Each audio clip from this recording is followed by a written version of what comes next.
Okay, so this lesson is just really talking about the steps to designing an experiment. So I have this flow chart here already laid out for you. So really any notes can just be any extra things that you want to add on to this. But step one, the very first thing you have to do when you're designing an experiment is identify the claim.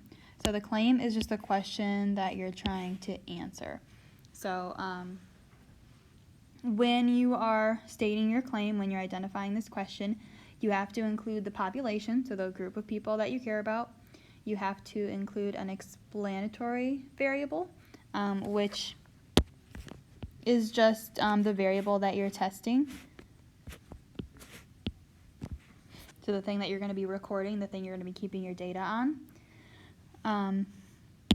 You need to include your response variable, what you're going to be measuring. So explanatory variable is basically the treatment, kind of the thing you're testing. Response variable is what you're going to be measuring that you're going to use to answer your question. So for example, if our question was, does listening to classical music, that's our explanatory variable, while testing help improve the test scores, that's what you're going to be measuring. That's a response variable of SLEHS students. That would be the population. Okay, so does listening to classical music help improve test scores? So does the explanatory variable prove anything about the response variable? That's kind of the order that it goes. And then of your population, of your people that you care about. So once you have your question set up, including those three things, then you need to determine factors. So factors are just anything that could affect your response variable. So in this case, our response variable from our example was the test scores. So a factor would be anything that could affect the test score. So the music is going to be one of them, right? The music that you're listening to, classical music. It could also be how well did you study. It could be how much sleep did you get the night before. It could be did you eat a good breakfast. It could be did you just break up with your girlfriend that morning. So anything that could affect the test score is a factor. So, for example, music, no music, the temperature. Also, if it's super hot in the room, you're going to have an issue concentrating. Amount of sleep, the confidence, all that fun stuff. And so now with these factors, so then we have to determine our experimental units. This is just another way. These are just the people who are taking part in your experiment.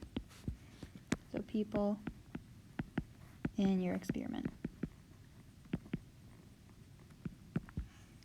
So the important thing here is we are talking about experiments now and not samples. Up until this point, we've only been dealing with sampling methods, and that's where we can get a random group of people together to then do, ask the questions or do something like that. Whereas if you're doing an experiment, most of the time an experiment has a very specific goal in mind, like does this medication work against this illness? So obviously the people in your experiment have to have that illness so that we can test that drug. Or like if we want to see how the classical music is doing on a math test, you have to have the people in the same math class. So when you're doing experiments, you can't always be random with who you choose to have in your experiment. However, once you have the people, then we can do some sort of randomness to assign the different treatments to our people, to our experimental units. So that's just one thing to keep in mind. Sampling methods and experiment designs are two totally different things. Sampling, you can choose the people randomly. Experiments, you usually don't have much wiggle room with choosing the people, but we can do randomness within the experiment. Okay, so when we're dealing with our once we determine our experimental units, the person or objects that you're applying the treatment, remember the treatment is what you're doing to them, like the medication or the music.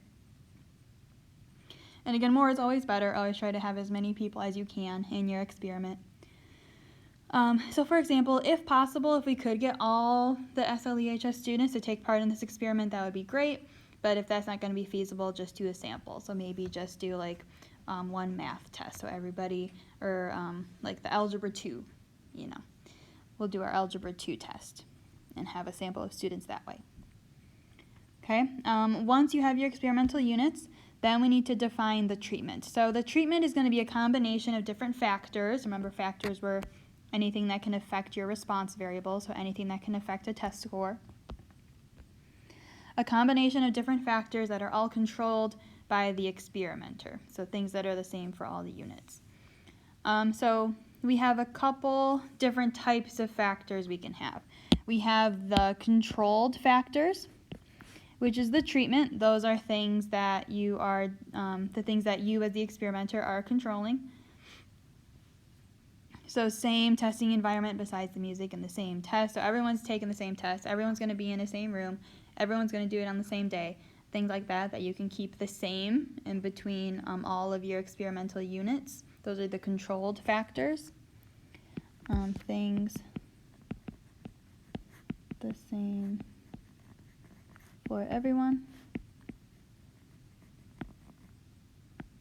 Then we have the manipulated factors, which is different for different groups, predetermined by the experimenter. So again, this would be like the music and no music. These are the things that you, as the experimenter, are changing from group to group. And then we have the randomized factors. Those are just things that you can't control and that are just going to be randomized throughout your individual. So their emotional state, their amount of sleep, their confidence in the testing material, those are all going to be things as an experimenter you can't control. So they're going to be randomized. You just have to keep in mind that they're there.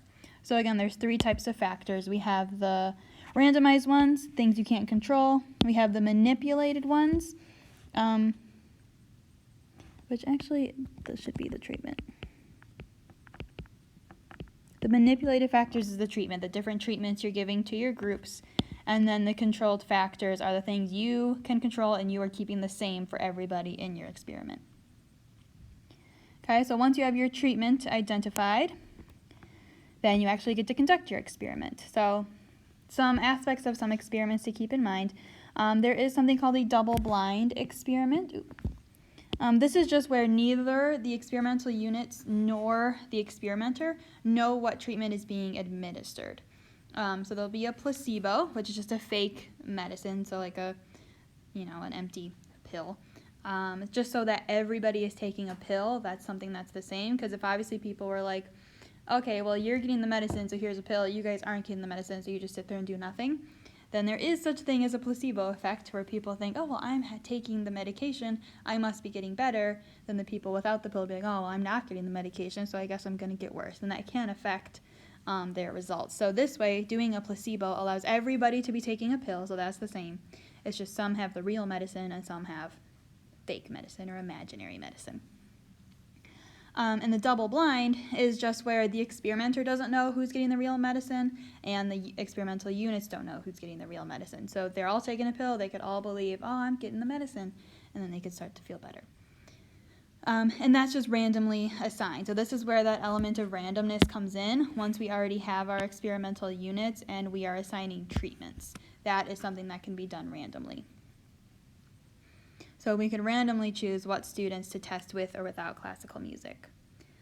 Another good thing about an experiment is replication, that you should be able to apply the treatment to more than one person just so you have other individuals, other experimental units to compare to. If you just have one person test with music and one person test without music, that's not going to be a very reliable results to use because it's just one person on each. You don't know what else is going on. You don't have anything else to compare to. All right, and then once you conduct the experiment, then you're testing your claim. So this is where we bring in now our inferential statistics, if you remember that from one of the previous lessons. This is where you're going to generalize your findings from your sample, which is the descriptive statistics, just what happened in your experiment, and you're going to apply it to your larger population. So this is essentially drawing your conclusions.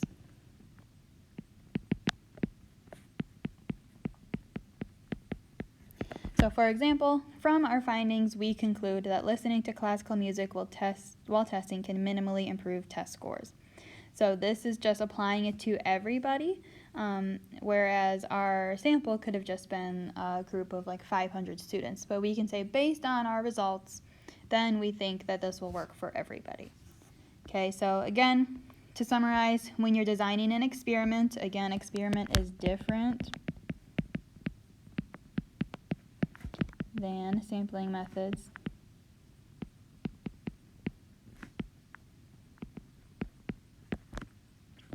You start with identifying your claim, figure out the question you're going to answer.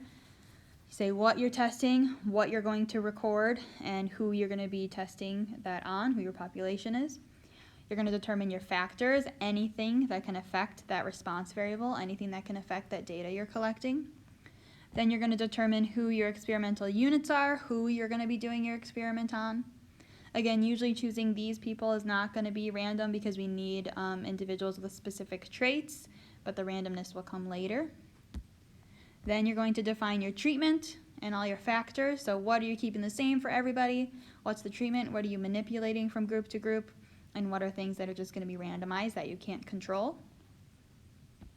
Then you're going to conduct your experiment. You could do a double blind. You could use a placebo. Just depends on what type of experiment you're doing. And you want to make sure that you have multiple individuals getting each treatment, so you have more people to compare. And then finally, test your claim by drawing your conclusions using those inferential statistics. So taking the results of your experiment, the descriptive statistics, and applying it to your larger population, drawing a conclusion using those inferential statistics. All right, so there's going to be a couple quick check questions and a self-assessment, and then bring any questions you have to the Google Meet.